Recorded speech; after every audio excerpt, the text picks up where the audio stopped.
जरा सोचिए, एक इंसान अस्पताल में जिंदगी और मौत के बीच लड़ रहा है।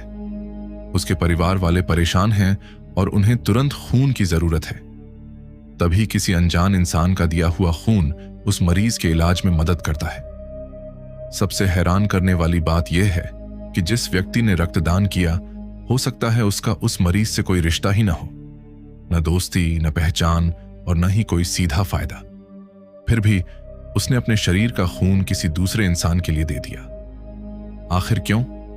क्या रक्तदान करने वाले लोग स्वभाव से ज्यादा दयालु होते हैं? क्या उनकी सोच बाकी लोगों से अलग होती है? या फिर हमारे दिमाग में ऐसी मनोवैज्ञानिक प्रक्रिया होती है जो हमें बिना किसी सीधे फायदे के भी दूसरों की मदद करने के लिए प्रेरित करती है? आज हम इसी सवाल का जवाब समझेंगे। 1. सहानुभूति। अगर मैं उसकी जगह होता तो? रक्तदान करने वाले लोगों के व्यवहार के पीछे सबसे बड़ा कारण सहानुभूति हो सकता है। कुछ लोग दूसरों की परेशानी को बहुत गहराई से महसूस करते हैं। अगर उन्हें पता चले कि किसी दुर्घटना में घायल व्यक्ति को खून की जरूरत है या किसी मरीज के परिवार वाले खून के लिए परेशान हो रहे हैं, तो उनके मन में एक सवाल आ सकता है, अगर मेरी जगह यह व्यक्ति होता तो? या फिर अगर मेरे परिवार के किसी सदस्य को खून की जरूरत पड़ती तो मैं क्या चाहता? यही सोच व्यक्ति को दूसरे इंसान की स्थिति समझने में मदद करती है। सहानुभूति केवल किसी पर दया करना नहीं है। इसका मतलब है दूसरे व्यक्ति की परिस्थिति को समझने की कोशिश करना और उसकी परेशानी को महसूस करना। इसीलिए कोई व्यक्ति सोच सकता है, मैं इस इंसान को जानता नहीं हूं, लेकिन अगर मेरा खून उसकी मदद कर सकता है तो मुझे रक्तदान करना चाहिए। यही सोच किसी सामान्य व्यक्ति को रक्तदाता बना सकती है। 2. बिना सीधे फायदे के मदद करना मनोविज्ञान में एक महत्वपूर्ण अवधारणा है, परोपकार। सरल भाषा में इसका मतलब है कि व्यक्ति किसी दूसरे की भलाई के लिए कुछ करता है, भले ही उसे बदले में तुरंत कोई पैसा या व्यक्तिगत लाभ न मिले। रक्तदान इसका अच्छा उदाहरण है। रक्तदाता को शायद मरीज का नाम भी पता नहीं होता। उसे यह भी नहीं पता होता कि उसका रक्त आखिर किस व्यक्ति तक पहुंचेगा, फिर भी वह रक्तदान करता है। मानव व्यवहार इतना सरल नहीं है कि हर काम के पीछे केवल एक ही कारण हो। कुछ लोग सच में दूसरों की मदद करना चाहते हैं, कुछ लोग समाज के लिए योगदान देना चाहते हैं और कुछ लोगों को किसी की मदद करने के बाद अंदर से संतुष्टि मिलती है। यानी रक्तदान के पीछे कई मनोवैज्ञानिक कारण एक साथ काम कर सकते हैं। 3. मेरी वजह से किसी की मदद हो सकती है। इंसान को यह महसूस करना अच्छा लगता है कि उसका जीवन किसी काम का है। जब हमें लगता है कि हमने किसी महत्वपूर्ण काम में योगदान दिया है तो हमारे अंदर संतुष्टि की भावना पैदा हो सकती है। एक रक्तदाता के मन में यह विचार आ सकता है, मेरे रक्त से किसी मरीज के इलाज में मदद हो सकती है। यह भावना काफी शक्तिशाली हो सकती है, क्योंकि यहां व्यक्ति को लगता है कि उसका छोटा सा योगदान किसी दूसरे इंसान के लिए बहुत महत्वपूर्ण हो सकता है। इंसान के लिए यह महसूस करना कि मैं किसी के काम आ सकता हूं, मानसिक रूप से काफी महत्वपूर्ण होता है। इसी वजह से कुछ लोग रक्तदान और सामाजिक सेवा जैसे काम बार बार करना पसंद करते हैं। 4. किसी की मदद करके खुद भी खुशी क्यों मिलती है? क्या आपने कभी किसी की सच्ची मदद की है? अगर हां, तो शायद आपने महसूस किया होगा कि मदद करने के बाद आपको खुद भी अंदर से अच्छा लगा होगा। आपको यह सोचकर संतुष्टि मिली होगी, मैंने आज किसी के काम आने वाला काम किया। मनोविज्ञान में मदद करने के बाद मिलने वाली सकारात्मक भावना को आमतौर पर हेल्पर हाई कहा जाता है। जब हम किसी अच्छे और अर्थपूर्ण काम में शामिल होते हैं तो हमारे मस्तिष्क की पुरस्कार प्रणाली सक्रिय हो सकती है। यानी किसी की मदद करने का फायदा केवल उस व्यक्ति को नहीं मिलता जिसकी मदद की गई है, मदद करने वाले व्यक्ति को भी मानसिक संतुष्टि मिल सकती है। एक चक्र बन सकता है, मदद करना, अच्छा महसूस करना, संतुष्टि मिलना, दोबारा मदद करने की इच्छा। शायद यही कारण है कि कुछ लोग एक बार रक्तदान करने के बाद लंबे समय तक नियमित रूप से रक्तदान करते रहते हैं। 5. रक्तदान उनकी पहचान का हिस्सा बन सकता है। हर इंसान अपने बारे में एक पहचान बनाता है। कोई खुद को शिक्षक मानता है, कोई खिलाड़ी, कोई जिम्मेदार व्यक्ति और कोई समाज सेवी। कुछ लोग खुद को ऐसे व्यक्ति के रूप में देखते हैं जो जरूरत पड़ने पर दूसरों की मदद करता है। जब रक्तदान किसी व्यक्ति की पहचान का हिस्सा बन जाता है तो यह केवल एक बार किया गया काम नहीं रहता। व्यक्ति के मन में यह सोच बन सकती है, मैं ऐसा इंसान हूं जो जरूरत पड़ने पर दूसरों की मदद करता है। और जब कोई व्यवहार हमारी पहचान का हिस्सा बन जाता है तो हम उसे दोबारा करने की संभावना ज्यादा रखते हैं। इसलिए कुछ लोगों के लिए रक्तदान केवल रक्त देने का काम नहीं होता, बल्कि यह उनके व्यक्तित्व का हिस्सा बन जाता है। 6. व्यक्तिगत अनुभव भी बड़ी वजह हो सकता है। हर रक्तदाता केवल अपनी सामान्य सोच की वजह से रक्तदान करे ऐसा जरूरी नहीं है। कभी कभी जिंदगी का कोई अनुभव इंसान की सोच बदल देता है।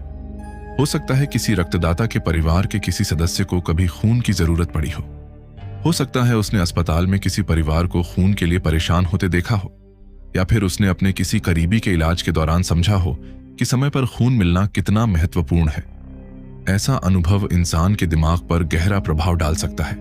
वह सोच सकता है, मुझे पता है कि जब किसी अपने को खून की जरूरत पड़ती है तो परिवार किस परेशानी से गुजरता है, और फिर वह फैसला कर सकता है, जब मैं किसी की मदद कर सकता हूं तो मैं जरूर करूंगा। यानी एक व्यक्तिगत अनुभव किसी व्यक्ति को लंबे समय तक रक्तदान करने के लिए प्रेरित कर सकता है। 7. समाज के प्रति जिम्मेदारी। कुछ लोगों के लिए रक्तदान का कारण बहुत सरल होता है। अगर हम समाज से कुछ लेते हैं तो हमें समाज के लिए कुछ करना भी चाहिए। इसे सामाजिक जिम्मेदारी की भावना कहा जा सकता है।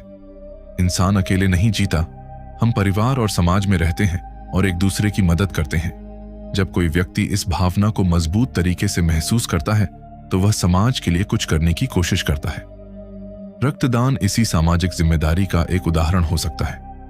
रक्तदाता को लगता है कि वह समाज का एक जिम्मेदार सदस्य है, और जब उसके पास किसी की मदद करने का अवसर है तो उसे उस अवसर का इस्तेमाल करना चाहिए। 8. क्या हर रक्तदाता पूरी तरह निस्वार्थ होता है? अब एक दिलचस्प सवाल, क्या रक्तदान करने वाला हर व्यक्ति पूरी तरह निस्वार्थ होता है? जरूरी नहीं, और इसका मतलब यह बिल्कुल नहीं है कि उसका रक्तदान कम महत्वपूर्ण है। मानव व्यवहार में एक ही काम के पीछे कई कारण हो सकते हैं। कोई व्यक्ति सच में किसी की मदद करना चाहता है और साथ ही उसे खुद भी अच्छा महसूस हो सकता है। किसी व्यक्ति को सामाजिक सम्मान मिल सकता है और साथ ही वह वास्तव में जरूरतमंद की मदद भी करना चाहता हो। कोई व्यक्ति अपने दोस्तों या परिवार से प्रेरित होकर पहली बार रक्तदान कर सकता है और बाद में उसे खुद रक्तदान करना अच्छा लगने लग सकता है। इसलिए इंसान के व्यवहार को केवल स्वार्थी या निस्वार्थ कहकर समझना काफी नहीं है। एक अच्छे काम के पीछे भी कई मनोवैज्ञानिक कारण हो सकते हैं। 9. डर के बावजूद रक्तदान करना। कुछ लोगों को सुई से डर लगता है, कुछ लोगों को खून देखकर घबराहट होती है और कुछ लोगों को अस्पताल की प्रक्रिया से डर लग सकता है। लेकिन अगर कोई व्यक्ति इन डर के बावजूद रक्तदान करता है तो उसके लिए यह व्यक्तिगत उपलब्धि भी बन सकती है। उसके मन में यह भावना आ सकती है, मुझे डर लग रहा था लेकिन फिर भी मैंने किसी की मदद करने के लिए यह किया। इससे उसके अंदर आत्मविश्वास और उपलब्धि की भावना बढ़ सकती है। हालांकि यह जरूरी नहीं कि हर रक्तदाता को डर लगता ही हो। कई लोगों के लिए रक्तदान एक सामान्य प्रक्रिया हो सकती है। 10. आज मैं मदद कर रहा हूं, कल मुझे भी जरूरत पड़ सकती है। मानव मन भविष्य के बारे में भी सोचता है। एक व्यक्ति समझ सकता है कि आज वह स्वस्थ है और दूसरों की मदद कर सकता है, लेकिन भविष्य में उसे या उसके परिवार को भी कभी किसी की मदद की जरूरत पड़ सकती है। यह सोच भी कुछ लोगों को रक्तदान के लिए प्रेरित कर सकती है। हालांकि कई लोग रक्तदान इसलिए नहीं करते कि भविष्य में उन्हें बदले में रक्त मिलेगा। वे केवल यह मानते हैं कि अगर समाज में लोग एक दूसरे की मदद करेंगे तो मुश्किल समय में किसी के लिए भी रास्ता आसान हो सकता है। यानी सोच केवल मैं की नहीं रहती, वह हम में बदल जाती है। 11. प्रशंसा भी प्रेरणा बन सकती है। इंसान को सराहना पसंद होती है। अगर किसी रक्तदाता को प्रमाण पत्र मिलता है, लोग उसकी तारीफ करते हैं या उसके परिवार और दोस्तों को उसके इस काम पर गर्व होता है, तो यह भी उसके लिए सकारात्मक अनुभव बन सकता है। इससे उसे भविष्य में फिर रक्तदान करने की प्रेरणा मिल सकती है। लेकिन इसका मतलब यह नहीं कि उसका रक्तदान स्वार्थी है। इंसान के अंदर एक साथ कई भावनाएं हो सकती हैं। वह किसी की मदद भी करना चाहता है और अपने अच्छे काम की सराहना से खुश भी हो सकता है। दोनों बातें एक साथ सच हो सकती हैं। 12. पहली बार का अनुभव आदत बन सकता है। पहली बार रक्तदान करना किसी व्यक्ति के लिए नया अनुभव होता है, लेकिन अगर उसका अनुभव अच्छा रहा और उसे लगा कि उसने एक महत्वपूर्ण काम किया है, तो अगली बार रक्तदान करने का फैसला आसान हो सकता है। फिर धीरे धीरे एक आदत बन सकती है। पहली बार रक्तदान, अच्छा अनुभव, संतुष्टि, दोबारा रक्तदान, आदत। समय के साथ रक्तदान उसके जीवन के सामाजिक व्यवहार का हिस्सा बन सकता है।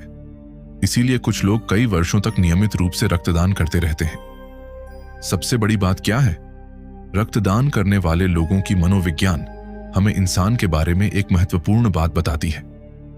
इंसान के अंदर केवल अपने फायदे के लिए जीने की प्रवृत्ति नहीं होती। हमारे अंदर प्रतिस्पर्धा है, लेकिन सहयोग भी है। हमारे अंदर स्वार्थ है, लेकिन सहानुभूति भी है। हम अपने लिए जीना जानते हैं, लेकिन जरूरत पड़ने पर किसी अनजान व्यक्ति के लिए कुछ करना भी जानते हैं। और रक्तदान इसी मानवीय पक्ष का एक अच्छा उदाहरण है। भावनात्मक अंत। अब एक आखिरी बार उस अस्पताल के दृश्य की कल्पना कीजिए। एक परिवार परेशान है, उन्हें खून की जरूरत है। उन्हें नहीं पता कि मदद कहां से मिलेगी। तभी एक अनजान व्यक्ति रक्तदान करता है। वह व्यक्ति शायद कभी उस मरीज से मिले भी नहीं, उसे शायद उस मरीज का नाम भी कभी पता न चले, लेकिन उसके एक छोटे से फैसले का प्रभाव किसी दूसरे इंसान के जीवन पर पड़ सकता है। और शायद यही इंसान की मनोविज्ञान का सबसे खूबसूरत हिस्सा है। कभी कभी हमारे छोटे से फैसले की कीमत हमें खुद कभी पता नहीं चलती। हम सोचते हैं कि हमने सिर्फ कुछ समय दिया, लेकिन किसी दूसरे के लिए वही समय बहुत महत्वपूर्ण हो सकता है। हम सोचते हैं कि हमने सिर्फ रक्तदान किया, लेकिन किसी दूसरे परिवार के लिए वही रक्त उम्मीद बन सकता है। इसलिए रक्तदान केवल शरीर से रक्त देने का नाम नहीं है। यह उस सोच का उदाहरण भी है जिसमें एक इंसान कुछ समय के लिए अपने बारे में सोचना छोड़कर किसी दूसरे इंसान की जिंदगी के बारे में सोचता है। और शायद यही चीज इंसान को सिर्फ एक व्यक्ति नहीं, बल्कि एक समाज का हिस्सा बनाती है। अगर आपको इंसानी मनोविज्ञान और मानव व्यवहार से जुड़े ऐसे ही रोचक विषय पसंद हैं, तो चैनल को सब्सक्राइब जरूर करें।